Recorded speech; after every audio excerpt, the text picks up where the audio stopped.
What's up, fans, man? This is Funky Mark doing great things here with rising star cricketer Francis Mendonca, wicketkeeper, batsman, Somerset Cavaliers and Queens United player. So Francis, man, I mean, how did you get into cricket in Guyana? Well, obviously playing in the streets, playing in the streets and playing in the backyard, school cricket, obviously, and it was lucky enough. My stepfather, back in the day, introduced me to my uncle Ivor Mendonca, who actually played for West Indies cricket. He actually played 2 test matches for West Indies, and that pretty much got me involved in playing club cricket in Guyana, playing for GCC at Bordeaux, one of the iconic grounds in Georgetown, Guyana. And pretty much went to a lot of trials, played under 19, played a couple first division games, but mostly second division games in Guyana before migrating over here. Okay, so do you remember your first match in Guyana? The first time you ever played a real cricket match, like in short pans or long pans? Do you remember that? In terms of what?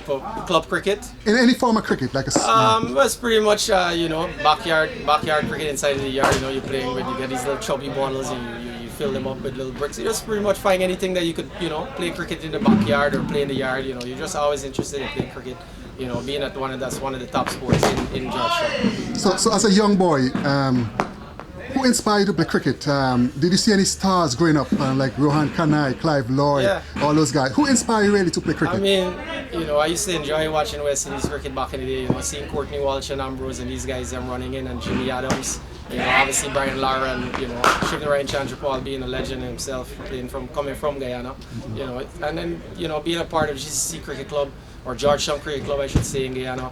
You're around people like Ryan King, Sarwan, Shivnarine Ryan, Neil McGarl, and these guys, and the list goes on. So you're always interested. Yeah. So we know, as young boys in the Caribbean, everybody wants to play for West Indies. We play in the backyard and stuff. Yeah. Who you used to call yourself after? Because when I was a young boy, I used to call myself Courtney Walsh. Yeah. All right. Who you used to call it? That's actually a good question. Being that time a wicketkeeper, and I got introduced into wicketkeeping because I originally started bowling leg breaks, and a guy named Harold Danrad saw me wicketkeeping one time, and he's the one that actually pushed me to go to trials and stuff like that. And being that I used to watch West Indies cricket, Ridley Jacobs, surprisingly, was one guy I used to enjoy watching wicketkeep and bat. Okay, so you moved to America. You played youth cricket in America. Yeah. All right. You made the regional New York under-19 team. Yeah. That was in 2005, 2006. You didn't make the team. In 2005, I actually came here. So around 2006 or through 8, I believe, is when I pretty much played on the 19 with guys like Andre Curtin and these guys, Romino Deep and these guys. Yeah, yeah. In the early days, you played for Diplomats. I remember as a young, fast, medium bowler, swing bowler. Yeah. You got so many wickets. You were so successful. And I always say, man, this guy here is one thing about this guy. He always in the action. When he bats, he make runs. When he bowls, he gets wickets. You're a very proud guy. I know you work on the game a lot. So when you come to the nets, what you try to work on as a cricketer? Well, for me in the nets, obviously, I try to work as best on my batting. That's pretty much what you could do in the nets. In terms of bowling, I've been bowling here for about 3 hours today, so some good areas. So batting, I just try to play each ball in its merit and just assess the situation and just pretty much go about like if I'm going in an actual cricket match. Mm-hmm. So do you worry about your stance, your head position? All those things. Do you really worry about those kind of things when you practice? Obviously, I've tried to make certain tweaks here and there throughout my career playing and stuff like that. I've changed certain ways how I've gone about batting with my stance, head position. I try to implement some of those things, watching how these Englishmen them go about their batting and stuff like that with their elbow position and their shoulder leaning down and stuff like that. I try to imitate some things again, it just comes down to me just playing each ball to its merit and just trying to improve on certain strokes and go about as though I'm playing an actual game. Yeah, very good, very good. So a couple of years ago, in the Metropolitan League, you had a purple patch. I think you scored double century, 215 or something like that. Yeah. I was reading the newspaper, and when I saw Francis Mendonca 215 in the Metropolitan League, I said, man, I'm so happy for this man. He worked so hard, finally get some success. Tell the fans about that knock. I heard from other people, but I want you to tell the fans about that knock. Honestly, that was a funny story. I actually got dropped on 0, in that game, and I'm pretty sure that team is pretty much upset about that, but it was a great knock. I pretty much was in a zone, or as we say in cricket, you're just in a zone and different mindset. You know, Basically, you see the every ball you hit, all you of the just guys yeah. from bowling.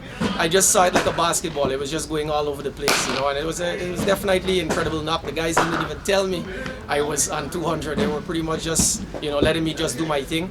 And yeah, it was an incredible luck. One that I will never forget. You know? Right. It's 209 not out. 209. Actually. All right, beautiful. So after that century, did you get another century? Did you make another century in the Metro League?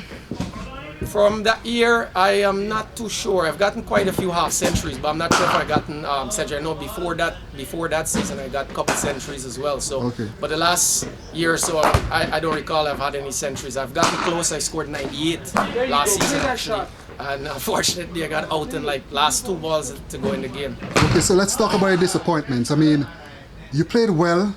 I remember a couple years back, and you made the U.S. national squad.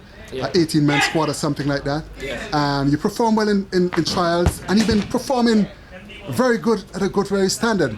And they never give you a call back. You never get a match. I mean, what's your thoughts on that? You know, obviously I'm disappointed. You know, given I pretty much rate myself as one of the best wicket-keeping batsmen in the country. You know, I pride myself very high on that. You know, my work ethic, how I go about my cricket is very, you know, you could see it for yourself. You know, I go in the gym, I put in the work. You know, obviously this whole COVID pandemic has affected a lot of people. Gyms only opened back last year. I think it was October, November, if I'm not mistaken. So I've just been working hard on my game, trying to get back fit and continue to be fit. You know. So where you see yourself in cricket in US in the next 4 to 5 years? Obviously, you know, I'm playing minor league last year. I got an opportunity to play a couple games for Somerset Cavaliers, and I'm looking forward to this season, hopefully again with them. You know, USA cricket is obviously up there. Something that I would love to put on my resume before I, you know, finish playing cricket in my career. But I'm not really stressing. I'm just enjoying my cricket at the moment. I think I'm in a good headspace right now, mentally. I'm just focused and just try to play as much cricket and just enjoy, you know. So besides cricket, I know you're a marathon runner. Could you tell the fans how did you get into running? Well, you know what, funny story again, you know, was one of my friends on Facebook. I saw him going to these races and stuff, and I inquired and I asked him, I said, you know, hey, how did you get in? And he pretty much told me. I went about it, and I think it was in 2018 I actually ran the first half marathon. And just since then I've just been hooked on it. I've done about two marathons. I did New York City Marathon, which I did in like 3 hours, 6 minutes, 21 seconds or something. And only just a mere month or 2 months ago, I did a virtual marathon where I just ran from Queens to Manhattan just to do 26 miles just to test myself, you know. So I think it's been a major part in my cricket, you know, in terms of being mentally focused in my approach to cricket. Yeah, the fitness is the key. Yeah. And Francis, man, thanks for talking to Funky Mark here. Hey, no problem. All right, and all the best for the future. Thank you. Wish you great success in cricket in a whole. Thank all you. right? Cheers. Take care. God bless.